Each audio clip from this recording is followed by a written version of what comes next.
அனைவருக்கும் வணக்கம். நடிகரும் சின்னத்திரை கலைஞருமான ரோபோ சங்கர் நேற்று திடீரென உயிரிழந்தார். அவருடைய ஆன்மா சாந்தியிடம் அப்படின்னு நீங்கள் நினச்சிங்கன்னா இந்த வீடியோக்கு ஒரு லைக் பட்டனை ப்ரெஸ் பண்ணிடுங்க. நீங்கள் இரங்கல் தெரிவிக்கணும் அப்படின்னு நினச்சிங்கன்னா கீழே இருக்கக்கூடிய கமெண்ட் செக்ஷனில் மறக்காமல் உங்களுடைய இரங்கலை தெரிவிங்க. முடிந்தளவுக்கு இந்த வீடியோவை மற்றவங்களுக்கும் ஷேர் பண்ணுங்கள். சரி, வாங்க இப்போ நாம் வீடியோக்குள்ளே போகலாம். மதுரையை சேர்ந்தவர் தான் ரோபோ சங்கர். தனியார் தொலைக்காட்சி ஒன்றில் கலக்கப்போவது யாரு என்ற நிகழ்ச்சியில் பங்கேற்பாளராக கலந்து கொண்டார். வித்தியாசமான கான்செப்டில் ரசிகர்களை கவரும் விதமாக நகைச்சுவை செய்து வந்த அவர் தமிழ் ரசிகர்கள் மத்தியில் பிரபலமானார். அதனால் பல ஆண்டுகள் தனியார் தொலைக்காட்சியில் காமெடி நிகழ்ச்சிகளில் பங்கேற்று வந்த அவர் பின்னாளில் திரைப்படங்களிலும் நடிக்கத் தொடங்கினார். அஜித்துடன் விஸ்வாசம், தனுஷுடன் மாரி, விஷ்ணு விஷாலுடன் வேலைன்னு வந்துட்டா வெள்ளக்காரன், சூர்யாவுடன் சிங்கம் 3 உள்ளிட்ட ஏராளமான திரைப்படங்களிலும் நடித்துள்ளார். இவரது தனித்த நடிப்பினால் மக்கள் மனதையும் வென்றார். நடிகர் தனுஷ் நடித்த மாரி படத்தில் ரோபோ சங்கரின் கேரக்டரும் பேசப்பட்டது. இதே போன்று விஷ்ணு விஷாலின் வேலைன்னு வந்துட்டா வெள்ளைக்காரன் திரைப்படத்தில் அன்னைக்கு ராத்திரி 10 மணி இருக்கும், கோழி கொக்கரக்கோன்னு குவிச்சு என்ற காமெடி பலரையும் ரசிக்க வைத்தது. தொடர்ந்து விஜயின் புலி படத்திலும் அஜித்தின் விஸ்வாசம் படத்திலும் என பல முன்னணி நடிகர்களுடன் ரோபோ சங்கர் நடித்து வந்தார். அதே போல தனியார் நிகழ்ச்சிகளில் நடுவராகவும் பங்கேற்று வந்தார். பெரிய திரை, சின்ன திரை என பிஸியாக இருந்தவர் சமயத்தில்தான் ஓராண்டுக்கு முன்பு அவருக்கு மஞ்சக்காமாலை நோய் பாதிப்பு ஏற்பட்டது. அதில் கடுமையாக பாதிக்கப்பட்ட ரோபோ சங்கர் உடல் எடை குறைந்து மெலிந்தும் காணப்பட்டார்.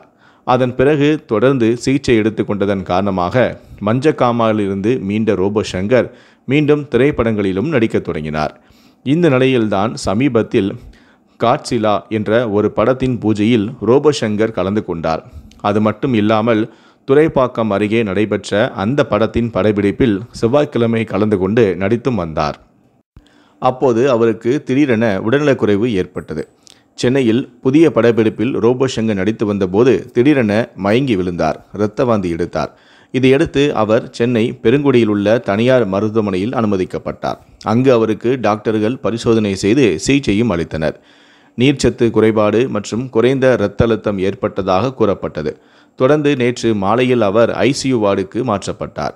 அங்கு அவருக்கு தீவிரமான சிகிச்சையும் அளிக்கப்பட்டது. இந்த நிலையில்தான் நேற்று காலையிலேயே அவரது உடல்நிலை கவலைக்கிடமாக உள்ளது என டாக்டர்கள் கூறியதாக தகவலும் வெளியானது.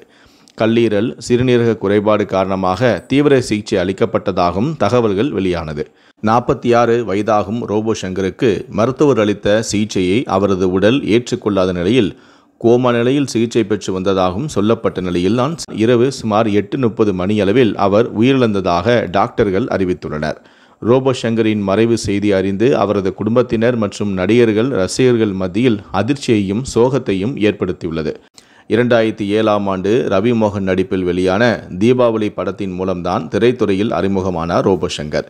பல்வேறு திரைப்படங்களில் நகைச்சுவை கதாபாத்திரங்களில் நடித்த ரோபோ சங்கரின் மறைவு அவரது ரசிகர்களை சோகத்திலும் ஆழ்த்தியுள்ளது. சென்னையில் அவரது உடலானது அஞ்சலிக்காக வைக்கப்பட்டு உள்ளது. இன்று மாலை 3 மணி அளவில் இறுதி சடங்கு நடைபெறும் எனவும் அவரது குடும்பத்தினர் தெரிவித்துள்ளனர். நடிகர்கள், ரசிகர்கள் அவரது மறைவுக்கு இரங்கல் தெரிவித்து வருகிறார்கள். ரோபோ சங்கர் மறைவுக்கு பலரும் இரங்கல் தெரிவித்து வருகிறார்கள்.